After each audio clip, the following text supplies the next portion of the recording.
नमस्कार दोस्तों, आपका हमारे चैनल दिव्य कथा विद सिद्धेश पर स्वागत है। आज हम आपको कृष्ण सुदामा की मित्रता इस कथा के संदर्भ में बताने वाले हैं। कृष्ण सुदामा की मित्रता बहुत प्रचलित है। सुदामा गरीब ब्राह्मण थे। अपने बच्चों का पेट भर सके उतने भी सुदामा के पास पैसे नहीं थे। सुदामा की पत्नी ने कहा, हम भले ही भूखे रहें, लेकिन बच्चों का पेट तो भरना चाहिए न। इतना बोलते बोलते उसकी आंखों में आंसू आ गए। सुदामा को बहुत दुख हुआ। उन्होंने कहा, क्या कर सकते हैं, किसी के पास मांगने थोड़े ही जा सकते हैं। पत्नी ने सुदामा से कहा, आप कई बार कृष्ण की बात करते हो, आपकी उनके साथ बहुत मित्रता है ऐसा कहते हो। वे तो द्वारका के राजा हैं, वहां क्यों नहीं जाते? जाइए न, वहां कुछ भी मांगना नहीं पड़ेगा। सुदामा को पत्नी की बात सही लगी। सुदामा ने द्वारका जाने का तय किया। पत्नी से कहा, ठीक है, मैं कृष्ण के पास जाऊंगा, लेकिन उसके बच्चों के लिए क्या लेकर जाऊं? सुदामा की पत्नी पड़ोस में से पोहे ले आई, उसे फटे हुए कपड़े में बांधकर उसकी पोटली बनाई। सुदामा उस पोटली को लेकर द्वारका जाने के लिए निकल पड़े। द्वारका देखकर सुदामा तो दंग रह गए। पूरी नगरी सोने की थी, लोग बहुत सुखी थे। सुदामा पूछते पूछते कृष्ण के महल तक पहुँचे। दरबान ने साधु जैसे लगने वाले सुदामा से पूछा, यहाँ क्या काम है? सुदामा ने जवाब दिया, मुझे कृष्ण से मिलना है, वह मेरा मित्र है। अंदर जाकर कहिए कि सुदामा आपसे मिलने आया है। दरबान को सुदामा के वस्त्र देखकर हंसी आई। उसने जाकर कृष्ण को बताया। सुदामा का नाम सुनते ही कृष्ण खड़े हो गए और सुदामा से मिलने दौड़े। सभी आश्चर्य से देख रहे थे। कहाँ राजा और कहाँ ये साधु?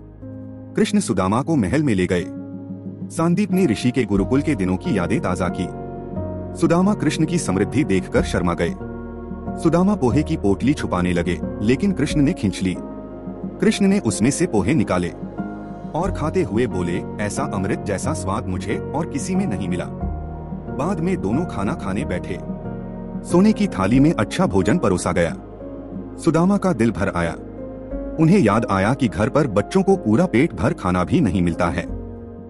सुदामा वहां 2 दिन रहे। वे कृष्ण के पास कुछ मांग नहीं सके। तीसरे दिन वापस घर जाने के लिए निकले।